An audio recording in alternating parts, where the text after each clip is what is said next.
Good morning and welcome to our Key to Success series. And today we are talking cybersecurity for small business. We are honored to have an expert in the field and one of the pioneers in this area to offer these types of services. In 2006, Jeff Metcalf opened Salvas TG with a mission to offer better technology to small business. This idea was simple: enterprise IT services for businesses of all sizes. At that time, a 24/7 help desk, monitoring, and reporting were not typical in a small business IT plan. As one of Kansas City's first managed services providers, Salvas TG aimed to break the mold with this unique business model and commitment to the SMB sector. Hundreds of companies and thousands of users later, Salvas TG is the go-to information technology company in Kansas City. Before we meet Jeff, let's learn a little more about Salvas TG. At Salvas, we emphasize your most important asset, your people.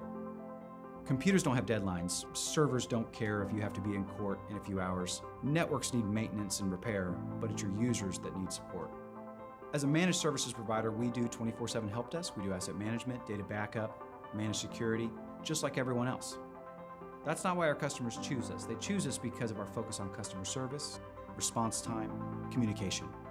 Knowing that we're not that different is what makes us work hard on the small things.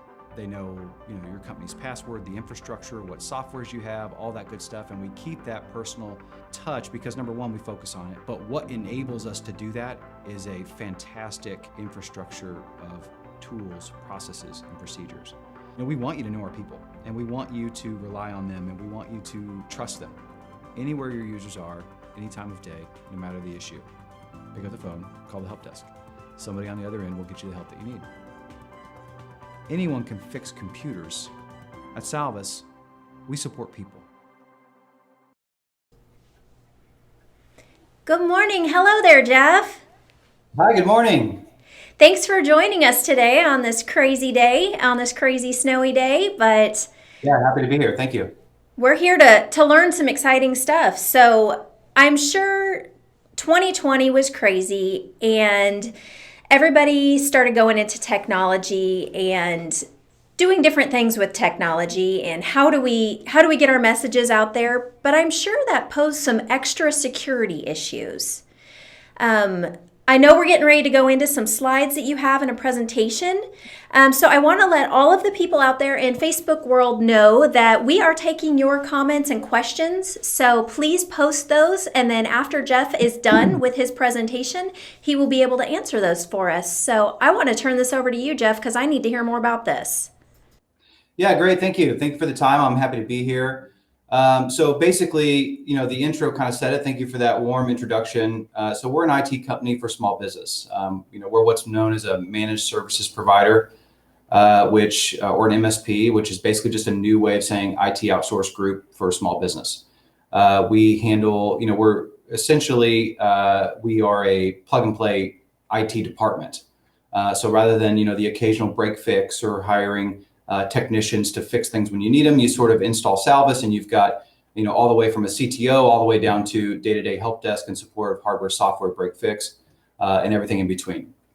So that's kind of the, what we do for our customers. But I'll tell you, today we're talking about security because anytime somebody asks me to talk about relevant topics for small business, security is just number one on the list. When I go into meetings and I talk to people, 10 years ago, it was about servers and hardware and software. And, then several years or a couple of years went by and it was all about how do we get to the cloud and, how do we get rid of those big servers and all that big hardware that we put in 10 years prior, right? And lighten our footprint. And then it was, how do we get more mobile, as the workforce continued to change? And all of those topics are still relevant, but, every day that goes by, essentially more and more security is top of mind. How do small businesses protect their data and their companies? And right here at slide one, I want to start here because, I think this is something that's really important for small business owners to understand is that, so today in a recent survey, 85% of MSPs, which that's what we are, so small business security experts, if you'll allow, still think that 85% of them still think the biggest threat, single threat to small businesses is ransomware. So basically, it's still a relevant topic, and most all of our listeners have heard about ransomware, and some of them may have even had a brush with it up to this point. The reason ransomware is just getting talked about and overplayed a little bit is because, again, it's still so relevant. And what I like to tell small business owners is the reason ransomware was such a game changer is not only is it the effect it has on a small business, and I'll kind of explain a little bit about that here in a minute, but it monetized the security breach industry, right? So a little secret from an IT guy was that 10 years ago, viruses were most of the time an annoyance, right?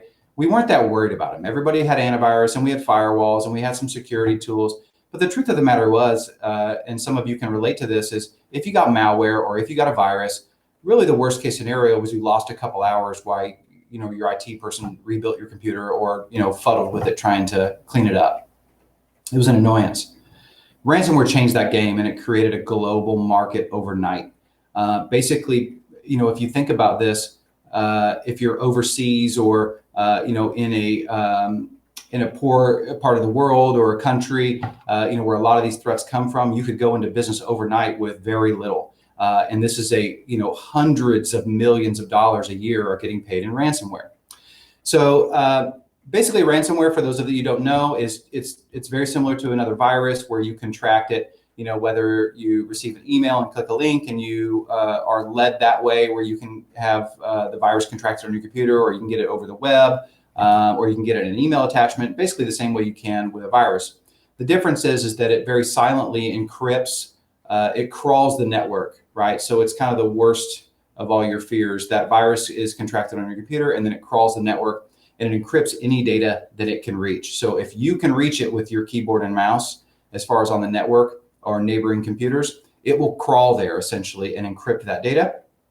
And what some people don't know is even if you have OneDrive or Ignite or Google Drive or some of these cloud platforms, if you have a sync folder on your desktop, you can be at risk because that ransomware can actually touch those folders that sync up to the cloud. So anyway, that's why it's so devastating. Basically, it encrypts all your data. It leaves you a ransom note that says, pay me this many Bitcoin or this amount of money to get your data back. Otherwise, the price keeps going up and up and up if you don't act quick, and ultimately you lose your data.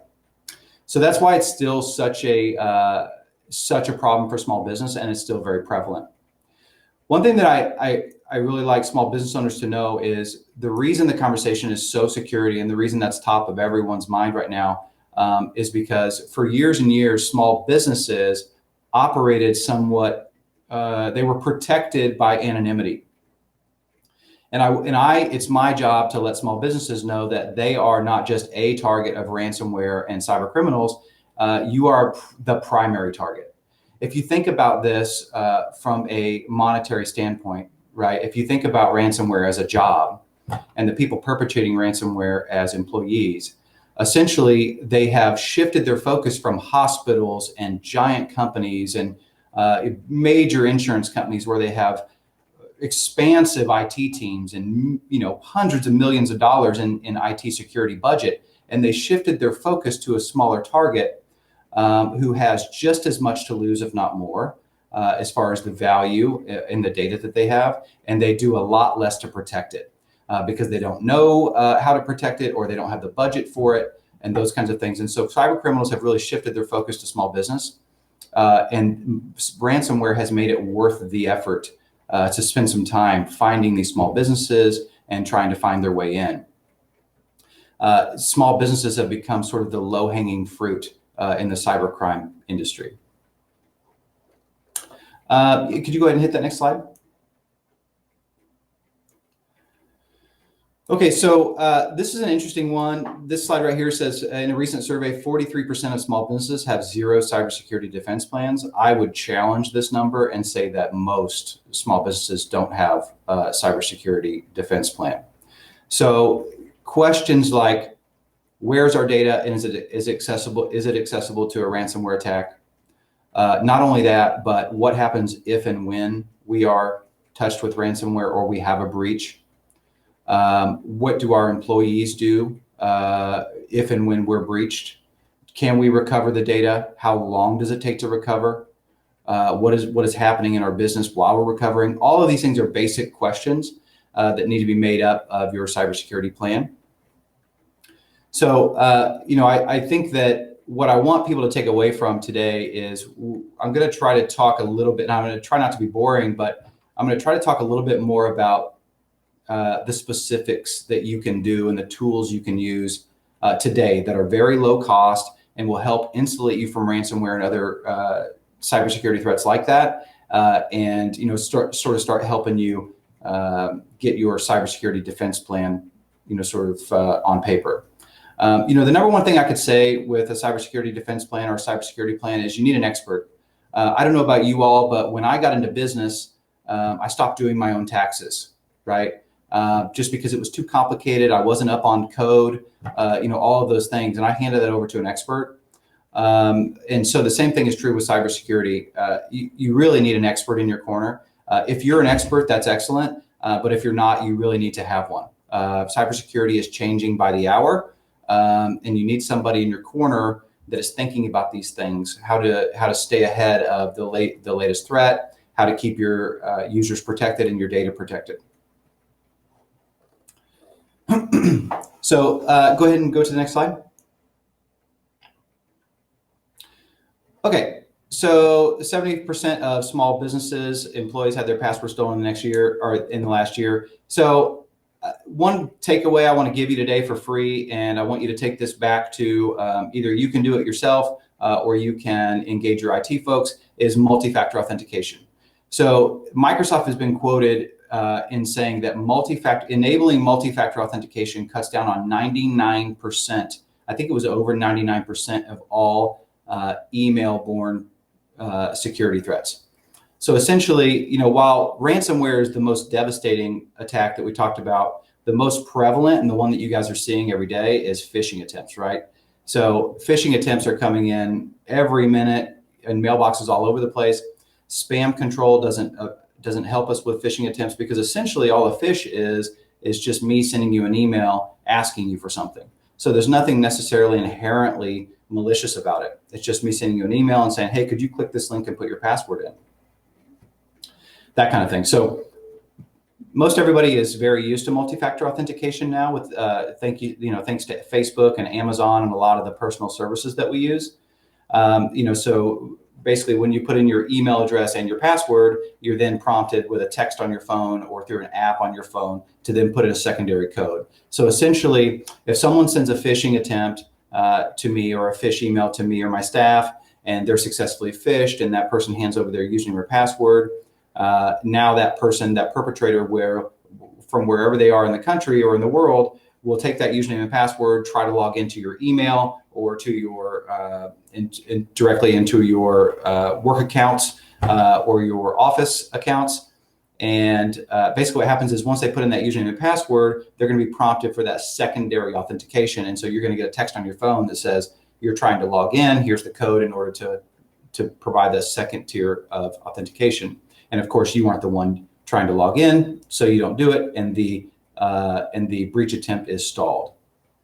So what I want you to write down and want you to take away from step one in your cybersecurity plan as of today, if you don't have it already, multi-factor authentication is free. So really, in most cases, it's a checkbox. So, if you're using Office 365, you can go into the portal and you can actually set up multi-factor authentication with a checkbox, and then you download an app on your phone and you guys are in business protecting your accounts, and you're 99% more safe than you were prior to doing that. So I would encourage you to write that down, hold yourself accountable. If you don't have multi-factor authentication enabled, please make sure that you do, because you're going to be in such better shape after you do. If you need help doing that, reach out to your IT people, or you can always reach out to us. Also, you can cruise over to our YouTube page and follow us on social. We have some videos of actually how to enable that and how to set up multi-factor for your users. So that's pretty helpful. Let's go ahead and bring up that next slide, please. Okay, so rather than just saying, hey, security plans, you don't have them, you should be better at security, I wanted to kind of just give you a minute. This slide kind of represents the old standard versus new standard. So, as we talk about, security tools are changing minute by minute, hour by hour, certainly year by year, right? And so it's important to have an expert to stay up on these things.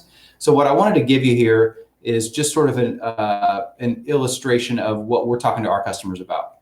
So the old standard, the old GAR was you had a firewall, you had an antivirus, you had file backups, you had spam filtering, and you had complex passwords. That is the old standard. All of those things are still important, but they've been replaced or supplemented by new tools and new standards. So let me say this. A lot of us, especially in small business, haven't kind of successfully completed the left column, password complexity. It would blow your mind what I see out there in the field of usernames and passwords being the same, and maybe their first name, and maybe they're a partner on the website, very publicized. It'll blow your mind. But anyway, so what I want to do is kind of tell you that the new standard, and just kind of take you through, kind of the old stuff versus the new stuff. So anyway, firewalls, most everybody has them by now. The new standard in firewall is what they call a next generation firewall. Really, we can demystify that. Next generation firewall is basically, we just put a lot of security services at the gateway. Malware scanning, content filtering, antivirus filtering, GeoIP filtering. A lot of people have never heard of GeoIP filtering, but it's one of the most important checkboxes you can have to secure your network. Basically, GeoIP filtering is you can filter secure all connections originating from country.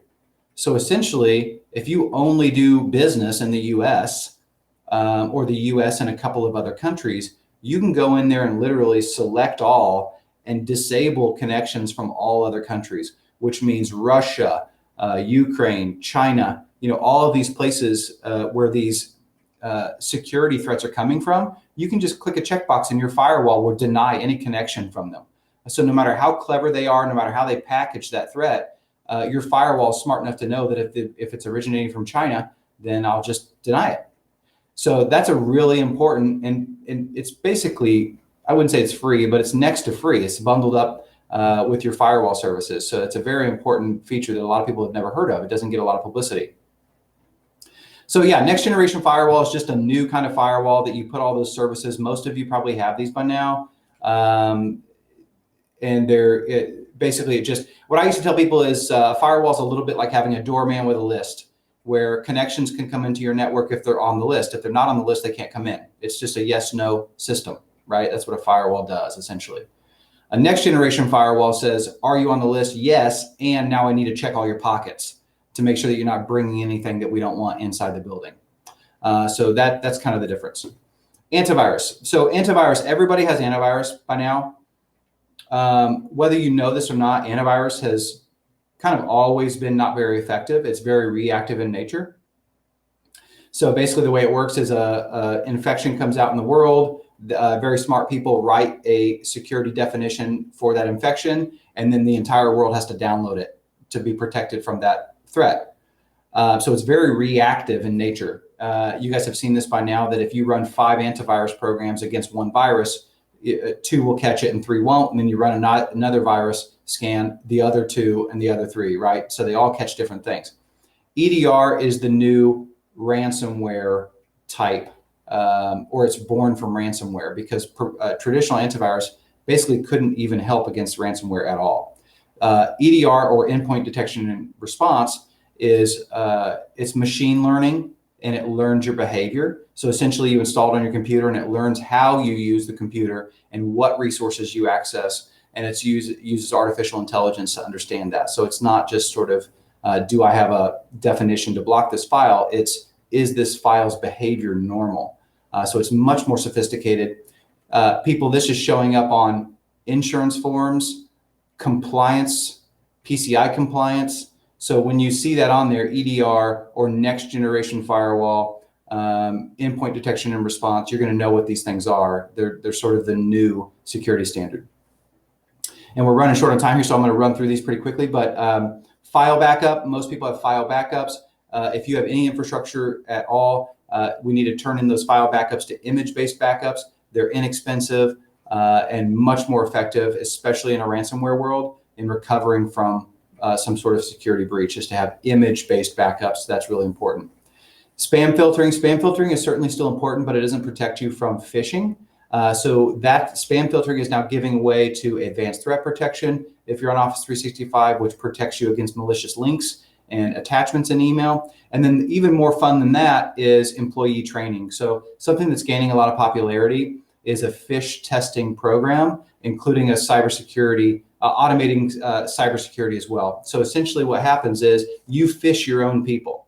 We set it up on an automated schedule. You send a phony email to your staff that looks just like all the phishing attempts they get on a daily basis, and then you get direct feedback. You sent 20 emails, 3 people clicked on the email, 2 people actually gave up their password through the process. That is so powerful to understand as a business owner who is going to give up data just from an email.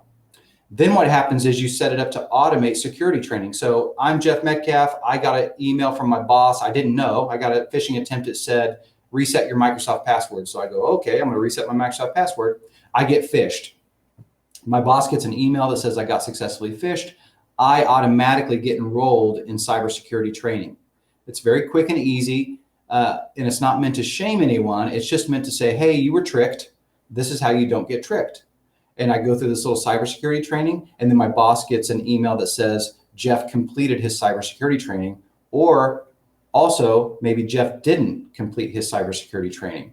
And so it just sort of makes the art or the act of cybersecurity awareness and cybersecurity skill sort of actionable. In this day and age, cybersecurity awareness is sort of a requirement for the job. It's just too critical. And your one intern's email, intern clicking on an email away, from having a ransomware infection or a major catastrophe. And so it's just really important that we train our people, make sure they have the tools to be able to spot and defend against phishing.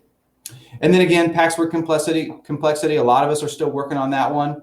Having complex passwords that you have to reset all the time and having a system that can do that for you. But even if and when you complete that requirement, now it's multi-factor authentication, as we talked about before, where not only do you need a good password complexity and policy to change it and all those kinds of things, you need multi-factor authentication because that will cut down on breaches very quickly.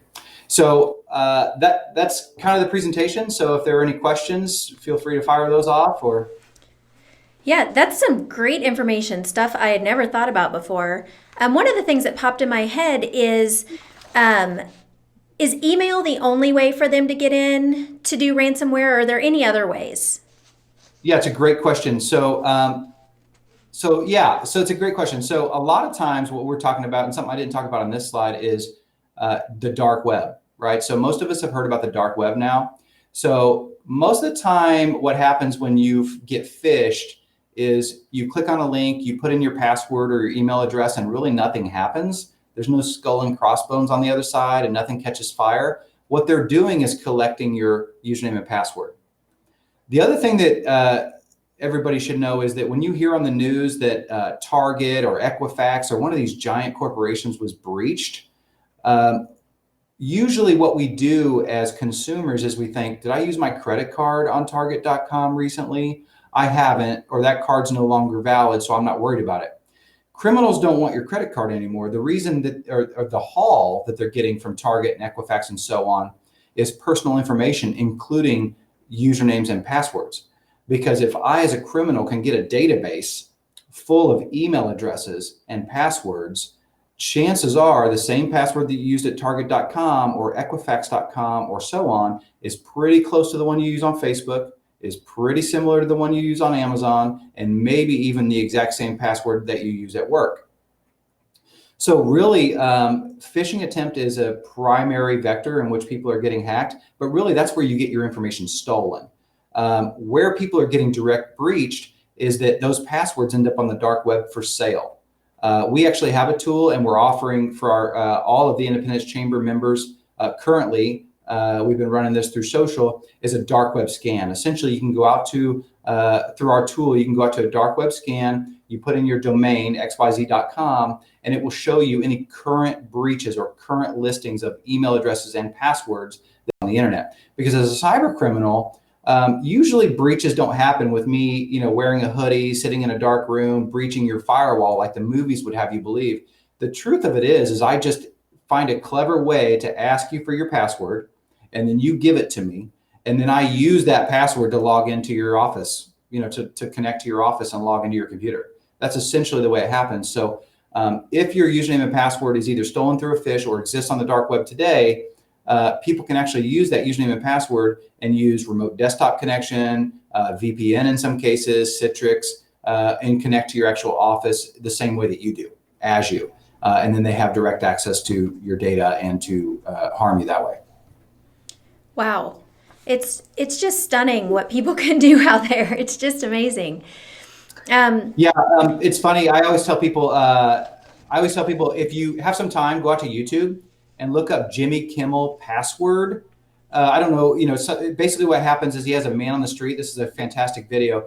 And it's somebody walking around with a microphone, and they go, hey, we're trying to, learn about cybersecurity and get people's passwords. And they say, what's your password? And the guy goes, oh, I'm not going to tell you my password. And he goes, oh, okay. And he goes, well, do you use any familiar phrases? And he goes, oh, yeah, it's my dog's name and my date of birth or whatever. He goes, oh, okay. And he asks a couple other questions. He goes, what kind of dog do you have? What's the dog's name? Okay, cool. Oh, yeah, what year did you graduate? And so he just points out, it's so hilarious and so easy how people will just literally tell him their password. And then, so that is really what cybercrime is. It boils down to in most cases for small businesses is people just find clever ways to ask you for your password. You give it to them, and then they use it to hurt you. Wow. We do have a question from Facebook land. So without naming names, has there been a business that you've helped that had a major phishing issue that you helped to clean up? Yeah, it's a great question. So phishing attempts are kind of I would say at least a weekly thing. So we have 100 customers or so, about 2,000 endpoints we're supporting. So phishing attempts, phishing breaches are pretty much a weekly thing around here. We have an exact protocol that our people follow whenever this happens, because what happens is once that phishing attempt happens or a link is clicked, all kinds of things are set into motion. Rules are created on those mailboxes with forwarding of emails. Emails are sometimes sent out to all of their contacts. There's all kinds of things that happen. So we have a long checklist of things we have to go through whenever somebody clicks. And by the way, people are clicking. That's just what people do. So I can give you an example. So recently we had a really weird one where somebody was phished, and they actually, let's see, I was thinking of two at the same time. So one of them, somebody was phished. They asked them for the person actually logged into the email account and was emailing with staff members as this person. So it wasn't even like a spoofed email. They actually logged into that person's email account in Office 365, was emailing their staff members, and essentially talked them into sending them passwords. And so one of the after they were breached, they actually were delivered a list of usernames and passwords to be able to further breach other users. That happened a little while ago, but it was really unique, and it was a real mess to clean up. Lots of password resets, lots of rules to undo, and lots of untangling on that one. But it's very common that people will say, we had one recently, not long ago, that I heard about where a new employee was asked to buy a bunch of gift cards, essentially. So somebody had breached them, logged into the email account, emailed somebody in the company, asked them for a bunch of prepaid cards or whatever it was, and they actually did it and delivered it to them. And they were a new employee, so they didn't know any better. Wow, I have heard of that one. I've been close to somebody that's done that before. So yeah, that's scary stuff. It actually happens. I'll tell you one thing too is think about how you advertise on your website, because as a criminal, Nowadays, people are very forward facing, right? You know who the officers in the companies are, you know their email address, their phone number. I mean, everything they do for the business, how long they've been there, you know their whole story. So as a cyber criminal, I can go to a website and I can find out everything I need to know about you, including who your CFO is, who your CEO is, who your office manager is in some cases. And so it just creates this very visible picture for me. You've done most of the work for me, right? Where I know who would be asking who, where the money comes from. Oftentimes it's very quick you can find out when people are out of the country or out of town, and then you can go through reaching out to people within the company and knowing what they do and who they are to your company. It makes a lot of that a lot easier, knowing their email address, all that stuff right on the website. Well, speaking of knowing information, I see floating around on Facebook all the time of asking the questions. We just want to get to know you. And it's the questions: where did you go to high school? What was your high school mascot? Who was your high school crush? What's your anniversary? And then I see people popping up with, don't give this information. Is that true? Is that what they're really doing out there? It's up to you. Yeah, it's exactly what I was saying about that Jimmy Kimmel kind of spoofy video, is that what people don't understand is that if I can get your anniversary or your high school mascot, what you just said was a whole list of security questions, right? That the bank is asking us for secondary authentication. After you put in your password or you want to reset your password, they ask you things like, what's your wife's maiden name? What's your mother's middle name? What year did you graduate? Those kind of things. And it's not coincidence that those show up on surveys. To where people might be collecting that information. Absolutely. Like I said, most security breaches come down to me asking you for your password and you giving it to me. The other thing I would say is, one thing you can do right off the bat is don't use like passwords. I know it's such a pain in the neck to have a different password for Facebook, Amazon, work, and so on, because we have so many logins now. But what I would tell you is at least segment personal from professional. So a lot of people and try not to use your work email address to sign up for services like Facebook, Amazon, Target, and so on. Have a separate Gmail account or a personal account. And that's not such a big deal for staff members usually, or employees, because you don't usually want to mix those two. But for business owners, it's very common that we use our same email address for everything. So I would encourage you to segment your life from personal to professional with your email address and your passwords. If you want to use, a certain password on multiple different personal sites, it's not a great idea, because if they get one, they get all. But you definitely want to segment from your work to personal. So in other words, if somebody breaches your Facebook, they should not be able to come right over to portal.office.com and log right into your email address or log right into your mailbox. And that happens very frequently. But if I get your Facebook password and it's Mickey Mouse 123, oftentimes your office account is Mickey Mouse 123 exclamation. Very true. So with all these passwords out there and us trying to remember everything, and I know it's hard to remember the multiple passwords, do you have any tips or clues on how do you keep track of all those different passwords? Yeah, it's pretty common now that you can get a free password manager like LastPass, and there's several out there that you can get. Most of them are free, or they have a nominal fee. Basically what these do is they snap into your browser and they keep your passwords and they keep them encrypted. So that's a decent way to do it. That you definitely want to get away from having them written down. So a password manager is kind of basically what happens is, we used to write them down, and then we were told we can't write them down anymore. And so it's impossible to remember. So we made them all the same. And that was okay for a while. And now we're saying we need 30 different passwords because they shouldn't be the same. So that if I get one, I get all. And so that has really led the way for password managers that you can download for free from these companies or pay a fee, and they store all your passwords and they store them encrypted. Very good. Very good. So to start trying to wrap this up, it's a lot of information. I know sometimes it can be a little bit overwhelming for us that aren't in your world to understand it all. I know it's definitely over my head and what I'm used to doing on the daily. So if you could say one small thing for businesses that they could do now to protect themselves, what's the number one thing that they should do? That's tough, but I would say, honestly, I would say do something, right? So cybersecurity is a little bit kind of like a New Year's resolution in some ways, right? Where it's like, you want to boil it down to, to small goals. Because if you say, in 2021, I want to be rich, good looking, and skinny, right? All of these things. Usually after about 3 days, you realize you didn't get to it, and it's too daunting of a task to take on, right? So instead, you need to boil it down to bite-sized chunks, and the same thing's true with security. Bite-sized chunks, just do something. I would say multi-factor authentication is number one because it's free. It's free, it's not difficult, and it is such a insulator from email-borne threats, which is the primary way that people are trying to get at you.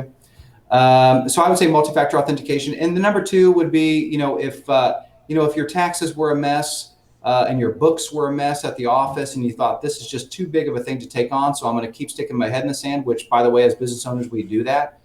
You got to get an expert. I mean, honestly. What you do is you go get an accountant or you go get a CPA and say, hey, listen, I don't have time for this. I want to make it your problem. So could you come in here and clean this up for me and put me on the right path? And that's exactly what the same thing is true with security and technology is if you get an expert, that can help you with this, a lot of times you can just hand it over.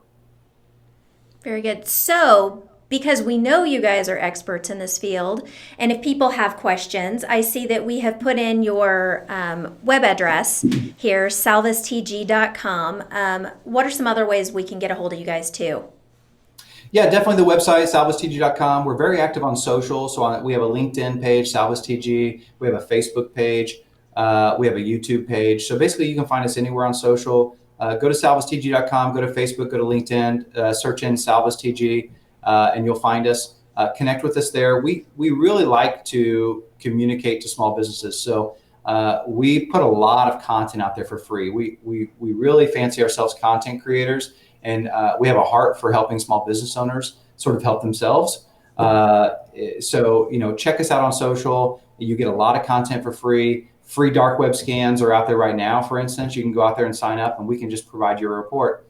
I'll tell you this, just as we're wrapping up. I was in a meeting the other day with a law firm in town, and prior to the meeting, because it came up in a topic, I printed them off a dark web scan, and two of the partners that were in that room were on that dark web scan. And when I say they were on there, I mean it printed out their email address and their actual password. So it can make your hair turn white for somebody to go, hey, I bet I can guess your password. And you're like, oh yeah, really? And I'm like, yeah, look at this page. It's right here. I've got your password. It's right here. It's written down. And that exists on the dark web. I found it first, right? And they haven't been hurt by it yet, but it's only a matter of time. So those are the things. If you connect with us on social, we offer that kind of stuff, that education all the time. But I would say that you guys should take advantage of that free dark web scan too. If you haven't, there are other free services out there. You can go out and plug your domain in, but we're doing it also. Awesome. Well, thank you guys for doing this, for talking with us. I know this is a big topic and obviously a needed topic. People do want to stick their head in the sand sometimes because it's too much, it's overwhelming. So grateful to have you and Salvas TG as community leaders and helping us through all this. So we really appreciate you being here today, Jeff. Yeah, you bet. It was my pleasure. Awesome. Well, can't wait to see you around. Thank you for all the information today. All right. Thanks, Trina. All right. Thank you.